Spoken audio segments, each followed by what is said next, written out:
जब हम अपने वीडियोस में बात करते हैं कि आपको करोड़पति बनना है, मिलेनियर बनना है, तो कई बार लगता है कि यार क्या करोड़पति से नीचे बातें ही नहीं हो रही है। करोड़ों की बातें हो रही हैं, लाखों की बातें हो रही हैं। सैलरी मेरी 25,000 रुपए है, अभी भी मैंने कॉलेज छोड़ा है और अभी ज्वाइन किया है।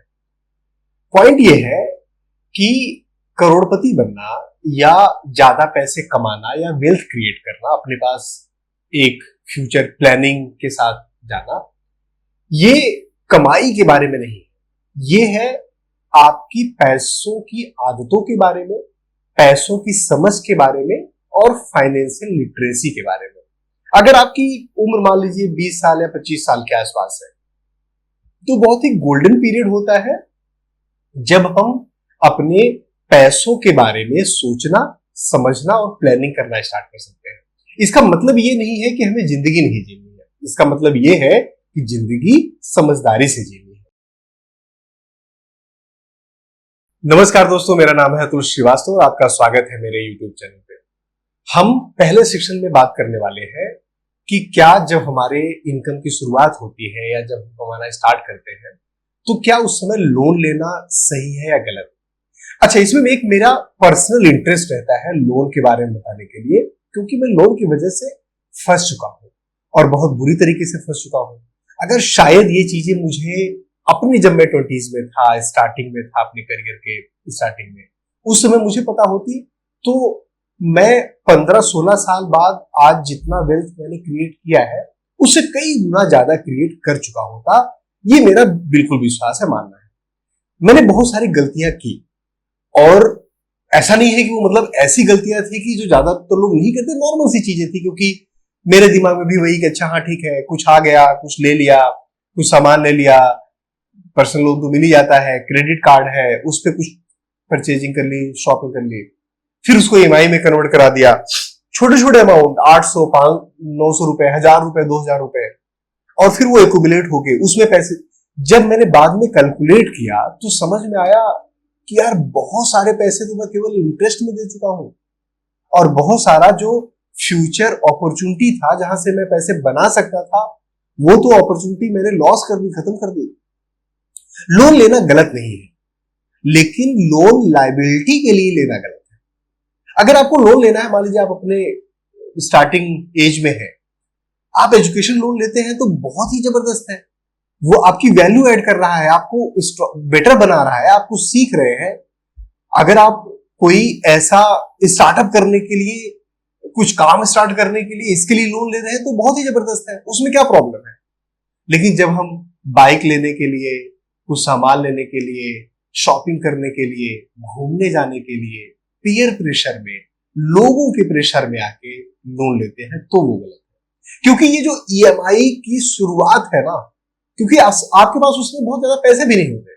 आप 10,000, 15,000 रुपए से लेकर 25,000, 30,000 रुपए नॉर्मली कमा रहे होते हैं, और उस 30-35,000 रुपए में से आप 5,000 रुपए, 10,000 रुपए ईएमआई में आपको जा रहे होते हैं। ये 5 से 10,000 रुपए लॉन्ग रन में आपको कितना रिटर्न देता, या शायद आपको रिटर्न नहीं चाहिए, सेविंग नहीं करना है, आप उसको री इन्वेस्ट करते अपने ऊपर, अपनी चीजों को डेवलप करते, अपनी स्किल्स को डेवलप करते, तो जो आपकी ग्रोथ आगे ईयर्स में होने वाली है, धीरे धीरे करके वो ग्रोथ आपकी एक्सपोनेंशियल होती। सीखना, अपने ऊपर इन्वेस्ट करना किसी भी तरीके का गलत नहीं है, किसी भी तरीके का खर्चा नहीं है। अपने ऊपर खर्च करना, सीखने पे खर्च करना, अपनी बेटरमेंट के लिए खर्च करना, वो आपका इन्वेस्टमेंट है, वो आपको रिटर्न मिलेगा कई गुना होकर। और यही तो कंपाउंडिंग का मैजिक है ना। कंपाउंडिंग का मैजिक आपको केवल पैसे में नहीं मिलता, कंपाउंडिंग का मैजिक आपको स्किल्स में मिलता है, कितना अपने ऊपर काम करते हैं इसमें मिलता है, कंपाउंडिंग का मैजिक समय में मिलता है, कंपाउंडिंग का मैजिक रिश्तों को बुनने में मिलता है। ये कंपाउंडिंग का वर्ड फाइनेंस के साथ केवल एसोसिएटेड नहीं होता, हर चीज के साथ एसोसिएटेड होता है। जब हम 20, 25 या 30 साल के होते हैं ना, तो इंश्योरेंस बहुत ही बोरिंग होता है। लेकिन मैं आपको बताऊं, यही सही समय है इंश्योरेंस लेने का, जब आप अपने अर्ली एजेस में है, 20s में है, 30s में भी मान लीजिए आप पहुंच गए हैं, उस समय अगर आप इंश्योरेंस लेते हैं तो आपको कई गुना सस्ता मिलता है। मतलब 800 रुपए, 900 रुपए पर महीने खर्च करके आप 1 करोड़ रुपए तक का इंश्योरेंस ले सकते हैं। और जब मैं इंश्योरेंस की बात कर रहा हूं तो टर्म इंश्योरेंस तो होना ही होना चाहिए। अगर आपका कोई भी एक सिंगल आदमी भी डिपेंडेंट है आपके ऊपर, आपके पेरेंट्स हैं, आपके सिबलिंग्स हैं, कोई भी आपकी लाइफ में एक सिंगल पर्सन भी आपके ऊपर डिपेंडेंट है, तो टर्म इंश्योरेंस जरूर लेना चाहिए। और टर्म इंश्योरेंस की खास बात क्या होती है कि ये तो बढ़ता भी नहीं है। आज आपने टर्म इंश्योरेंस जिस प्राइस पे ले लिया, पूरी जिंदगी उसी प्राइस पे आपका चलेगा। तो 1,000 रुपए महीने का आप किसी भी चीज में ऐसे ही उड़ा देते हैं। 1,000 रुपए का 1 करोड़ का इंश्योरेंस नॉर्मली आपके 20s में आपको मिल जाता है। बाद में जब आप वही 1 या 2 करोड़ का इंश्योरेंस लेते हैं तो आपको बहुत महंगा पड़ता है।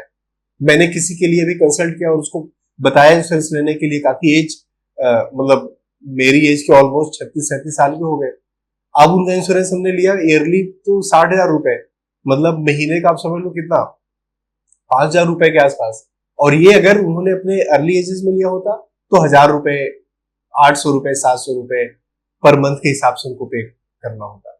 दूसरा, हेल्थ इंश्योरेंस। आपने जितनी सेविंग की है, जितना आपने इमरजेंसी फंड बनाया है, जितना किसी भी तरीके से आपने सोचा है यार ये पैसे तो मेरे बन गए, इसका जिंदगी में काम आएगा, एक मेडिकल बिल और सारा आपका सेविंग स्वाहा, खत्म।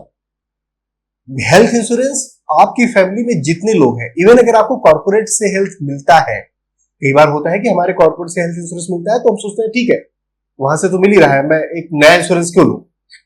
अपने लिए, अपने डिपेंडेंट के लिए, अगर आप मैरिड हैं तो अपने स्पाउस के लिए, अपने बच्चों के लिए, हेल्थ इंश्योरेंस आपकी फैमिली में जितने मेंबर्स हैं सबके लिए लेना बहुत इंपॉर्टेंट है। मेरे लिए इंश्योरेंस हमेशा टॉप प्रायोरिटी होती है किसी भी तरीके का सेविंग स्टार्ट करने से पहले, किसी भी तरीके का इन्वेस्टमेंट, वेल्थ क्रिएशन की जर्नी स्टार्ट करने से पहले, क्योंकि ये आपका सेफ्टी नेट है। जब आप कहीं से अचानक से गिरते हैं तो इस नेट पे आते हैं तो आपको दर्द नहीं होता, आपकी हड्डियां नहीं टूटती। ये समझना बहुत इंपॉर्टेंट है। बहुत ही सिंपल सा आंसर है, जितनी जल्दी हो सके, एज सून एज पॉसिबल। कब से हमें इन्वेस्टमेंट स्टार्ट करना चाहिए? जिस दिन से स्टार्ट कर सकते हैं उस दिन से। पहली नौकरी लगी तो पहली नौकरी में नॉर्मली क्या होता है कि हमारी सैलरी आती है तो हम जाके मंदिर पे लड्डू जरूर चढ़ा देते हैं, पैसे अपने पेरेंट्स को थोड़े कुछ दे दिए या किसी के लिए गिफ्ट ले लिया। ये सारी चीजें साथ में पहली सैलरी के साथ ही आपको इन्वेस्टमेंट स्टार्ट करना चाहिए। अगर कुछ महीने की सैलरी बीत गई है, आज तक आपने स्टार्ट नहीं किया है, आज से 500 रुपए आज से आप स्टार्ट कर सकते हैं, 1,000 रुपए, जो भी आप के लिए पॉसिबिलिटी है, स्टार्ट जरूर करिए। सिंपल सा रूल है, 50-30-20 का रूल। 50% अपनी नीड्स में एक्सपेंस करिए, 30% अपनी वांट्स को, अपनी लाइफ को अपग्रेड करने में, और 20% आपकी सेविंग में, आपकी इन्वेस्टमेंट में हर महीने बिना सोचे आंख बंद करके जाना चाहिए। देखो, अगर आप बिगिनर हो, अगर आपको समझ उतनी नहीं है, अंडरस्टैंडिंग नहीं है, बहुत ज्यादा नॉलेज नहीं है, आपने अभी तक केवल वो रील्स, व्हाट्सएप, फॉरवर्डर्स और यूट्यूब वो सब देख के सीखा है, तो उसमें आपको थंब रूल से स्टार्ट करना चाहिए, फिर धीरे धीरे सीखना चाहिए साथ में। थंब रूल क्या है? अपनी जो टोटल इनकम को है 3 पार्ट में डिवाइड करिए, 50-30-20। इसमें से 20% हर महीने की 1 तारीख को सैलरी आती है तो 2 तारीख को ऑटोमेटिकली इन्वेस्टमेंट में जाएगा। अब मान लीजिए ये 10,000 रुपए, आपका जो 20% है 10,000 रुपए है, या 5,000 रुपए, 1,000 रुपए, कुछ भी है, तो 1,000 रुपए जो आप इन्वेस्टमेंट में डाल रहे हैं उसको भी 3 पार्ट में डिवाइड करिए, क्योंकि अभी आप यंग है, अर्ली एजेस में है।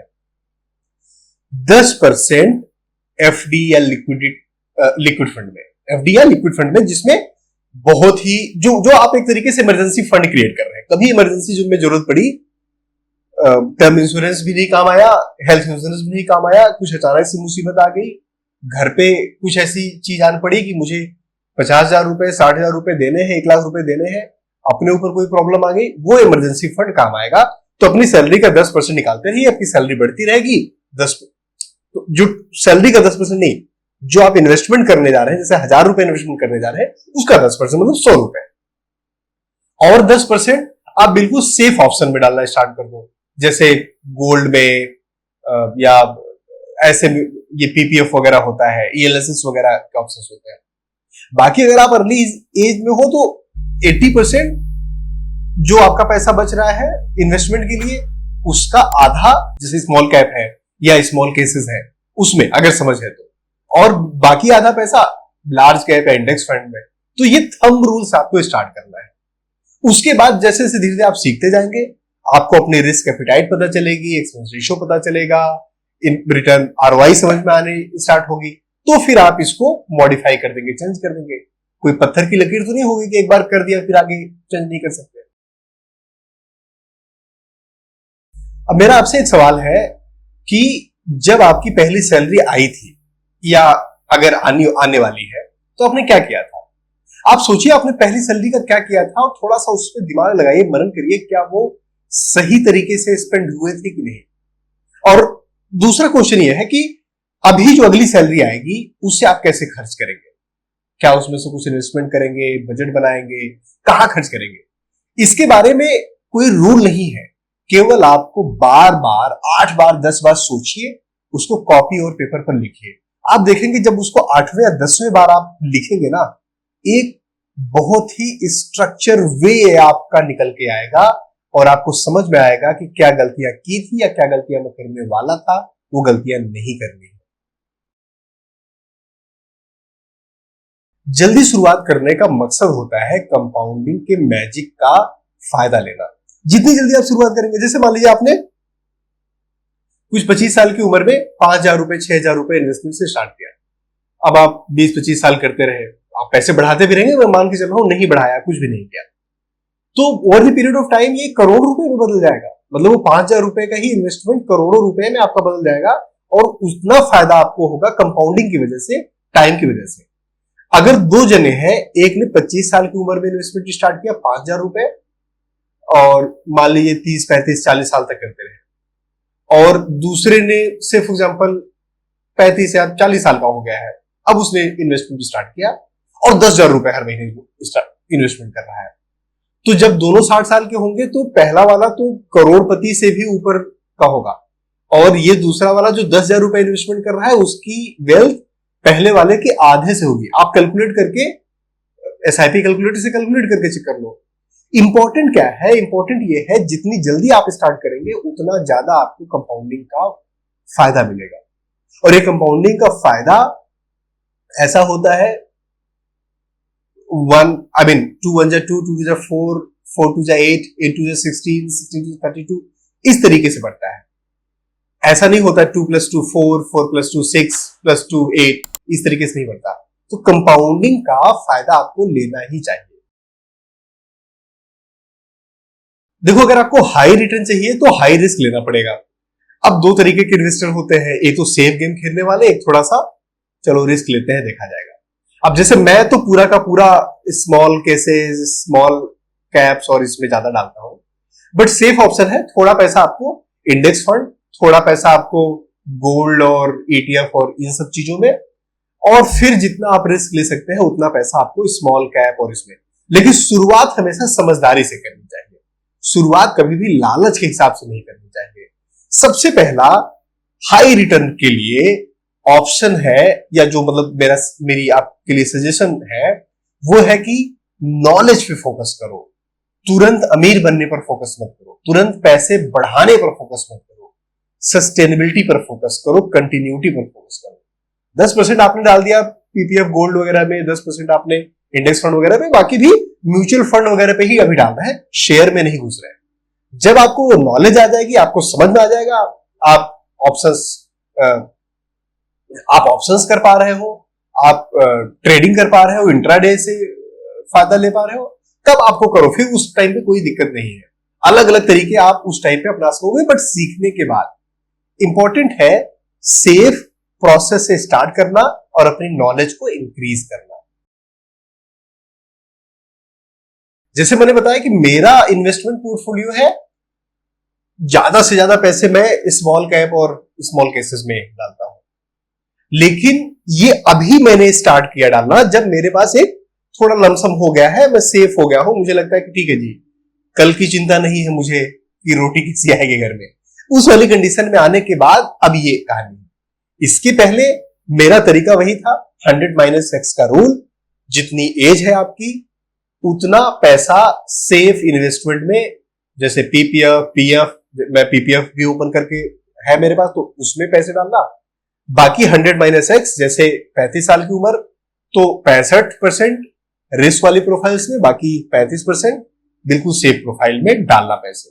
और ये काफी लंबे टाइम तक किया, क्योंकि उस टाइम पे लोन्स भी थे, बहुत सारे कर्जे थे, वो सारी चीजें, तो उसको मैनेज भी करना है, इसलिए रिस्क नहीं ले सकता था उस समय।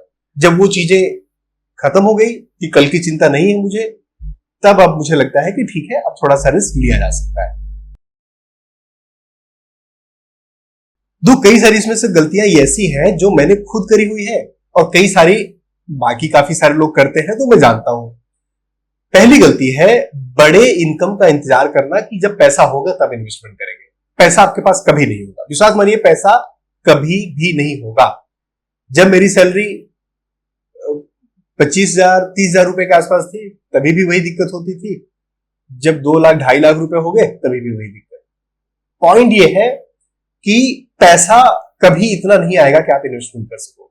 आप इन्वेस्टमेंट करना स्टार्ट कर दो, बाकी में आपको खर्चा चलाना है, मतलब वो एक रूल होना चाहिए। दूसरी गलती करते हैं कि हम प्रॉफिट्स और क्विक मनी के पीछे भागते हैं। क्रिप्टो में पैसा लगा दिया, ये पिगी जो स्टॉक्स होते हैं उसमें पैसा लगा दिया, व्हाट्सएप पे कहीं से मुझे टिप मिल गई, टिप दे दो वहां से, तो टिप, तो फिर वो टिप लोग ही वो टिप ही हो जाते हैं। इंपॉर्टेंट है आपको लॉन्ग टर्म का प्लान करना है, छोटे तुरंत पैसे बनाने के तरीके में नहीं काम करना है।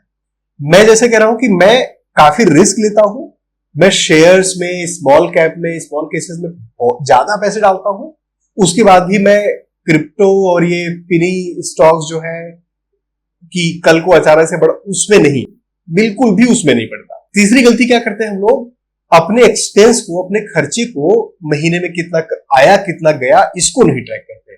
नोटपैड बना लो, एक्सेल शीट बना लो, खर्चे ट्रैक करना आज से ही स्टार्ट करो। अगली गलती जो करते हैं, इन्वेस्टमेंट कर देना है, वेल्थ क्रिएशन शुरू कर देना है। कुछ लोग मोटिवेट हो गए, लेकिन उन्होंने अपना सेफ्टी नेट नहीं क्रिएट किया।